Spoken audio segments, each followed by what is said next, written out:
सोना एक ऐसी चमकदार धातु जिसने हजारों सालों से इंसान को अपना दीवाना बना रखा है।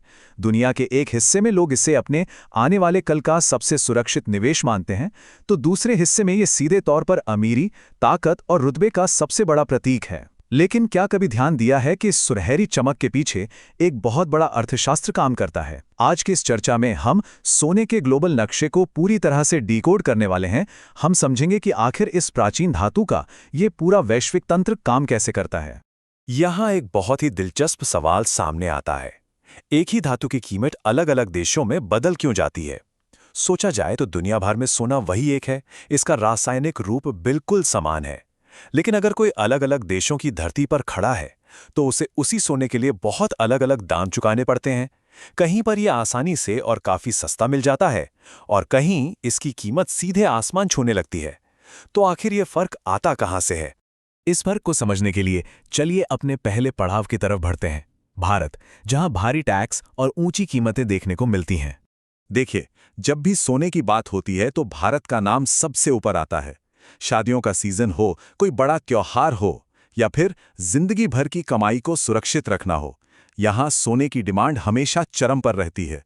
सोना यहां के कल्चर का एक अटूट हिस्सा बन चुका है और इसी भारी डिमांड का असर इसकी कीमत पर पड़ता है। लगभग 9,000 रुपए ये भारतीय बाजार में 24 कैरेट के 1 ग्राम सोने का अनुमानित दाम है।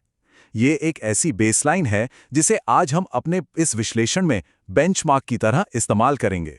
लेकिन मुद्दे की बात यह है कि ये कीमत इतनी ज्यादा क्यों है? तो आखिर भारत में सोना इतना महंगा क्यों है? इसका सीधा सा कारण है भारी टैक्स और आयात पर हमारी निर्भरता। भारत की अपनी खदानों से बहुत ही कम सोना निकलता है, इसलिए इस विशाल मांग को पूरा करने के लिए ज्यादातर सोना बाहर से खरीदना पड़ता है। अब होता यह है कि जब ये विदेशी सोना भारतीय सीमाओं के अंदर आता है तो इस बेसलाइन लागत के ऊपर भारी इंपोर्ट टैक्स यानी आयात शुल्क और जीएसटी जोड़ दिए जाते हैं, और बस यही वो जगह है जहां आम खरीदार के लिए सोना काफी महंगा हो जाता है। लेकिन क्या पूरी दुनिया में यही हाल है? बिल्कुल नहीं। आइए अब देखते हैं टैक्स हेवन दुबई और सऊदी अरब। सोने का शहर या the city of gold, Dubai को पूरी दुनिया में इसी मशहूर नाम से जाना जाता है। यहां पूरी दुनिया से निवेशक और आम खरीदार खींचे चले आते हैं। इसका कारण बहुत ही आसान है, यहां टैक्स बेहद कम है। टैक्स कम होने की वजह से दुबई में सोना भारत जैसे देशों के मुकाबले काफी सस्ता मिल जाता है। यही वजह है कि यह जगह निवेशकों और पर्यटकों के लिए किसी जन्नत से कम नहीं है। अगर थोड़ा तुलना करके देखा जाए तो तस्वीर एकदम साफ हो जाती है।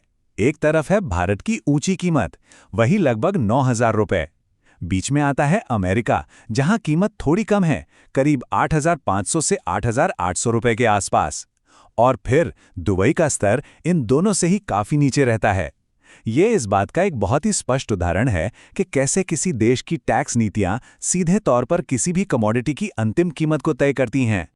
और ध्यान देने वाली बात यह है कि यह फायदा सिर्फ दुबई तक सीमित नहीं है, सऊदी अरब में भी बिल्कुल यही फॉर्मूला काम करता है।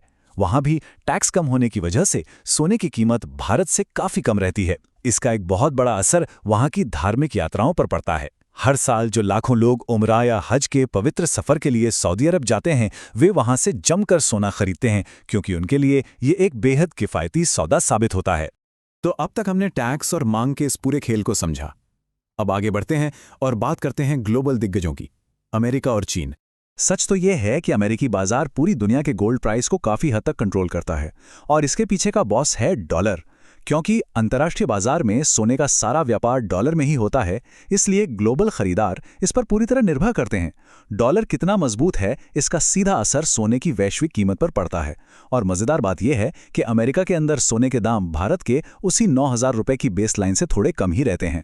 असल में डॉलर की ताकत ही वो असली इंजन है जो इस पूरी गाड़ी को चलाता है। दूसरी तरफ चीन और भारत की अगर तुलना करें तो बड़ा हैरान करने वाला मामला सामने आता है। चीन दुनिया का सबसे बड़ा गोल्ड उत्पादक है। वे अपने ही देश में ढेरों सोना निकालते हैं। नतीजा, उन्हें भारत की तरह बाहर से सोना मंगवाने पर निर्भर नहीं रहना पड़ता। लेकिन बड़ा ट्विस्ट ये है कि इतने मजबूत स्थानीय उत्पादन के बावजूद चीन के रिटेल बाजार में सोने की कीमत लगभग भारत के स्तर के आसपास ही घूमती है। ये इस बात का सबूत है कि सिर्फ उत्पादन ही नहीं, बल्कि लोकल बाजार की नीतियां भी उतनी ही मायने रखती हैं। चलिए अब थोड़ा पश्चिमी यूरोप का रुख करते हैं और समझते हैं मजबूत मुद्राओं यानी यूके के बाजार का हाल। आखिर एक मजबूत मुद्रा या स्ट्रॉन्ग करेंसी का क्या असर होता है? ब्रिटिश पाउंड दुनिया की सबसे ताकतवर करेंसियों में गिनी जाती है। अब होता यह है कि जब इस बेहद मजबूत पाउंड को ब्रिटेन के ऊंचे स्थानीय टैक्स के साथ मिला दिया जाता है तो वहां के लोगों के लिए सोना खरीदना काफी महंगा सौदा बन जाता है। ब्रिटेन का बाजार इस बात का परफेक्ट उदाहरण है कि एक मजबूत करेंसी का मतलब हमेशा सस्ती चीजें नहीं होता। यूरोप से वापस एशिया की तरफ लौटते हैं और चलते हैं जापान, जहां डिजिटल गोल्ड का एक नया ही चलन शुरू हो चुका है। जापान के बाजार की कहानी थोड़ी अलग है। यहाँ सोने की कीमतें पूरी तरह से अंतर्राष्ट्रीय बाजार के उतार चढ़ाव के हिसाब से ही चलती हैं। सोना यहाँ निवेश का एक बहुत बड़ा जरिया है, लेकिन सबसे बड़ा बदलाव जो यहाँ देखने को मिल रहा है वो है डिजिटल गोल्ड का जबरदस्त क्रेज।